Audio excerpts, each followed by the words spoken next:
Hi, my name is Lindsay, and I'm a postdoctoral researcher at the Centre for Clinical Microbiology at UCL.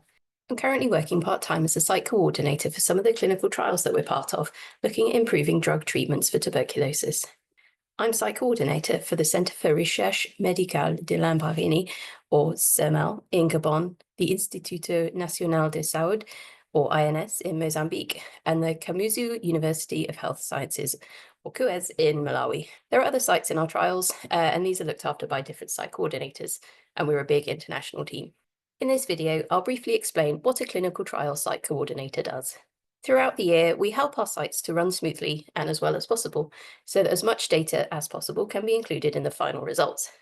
We work with them to solve any problems that they might be having.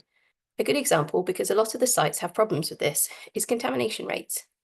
In these clinical trials, ideally, between 3 and 10% of samples that the sites process may get contaminated with bacteria other than Mycobacterium tuberculosis.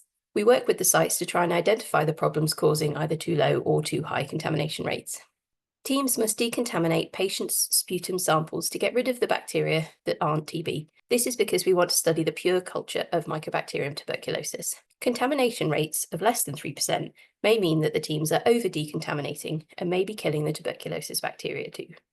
More often, the contamination rate percentage is too high. Samples that are contaminated with other bacteria or fungi may have to be processed again or may be left out of the study.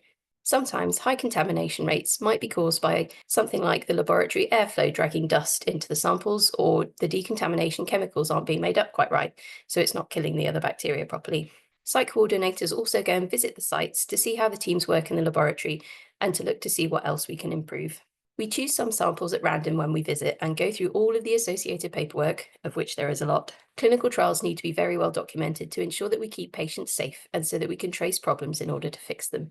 Once we've visited a site, made a report, and suggested improvements, we then give the teams time to start correcting them. We can then go and visit them again in, say, 6 months' time to see how they're getting on.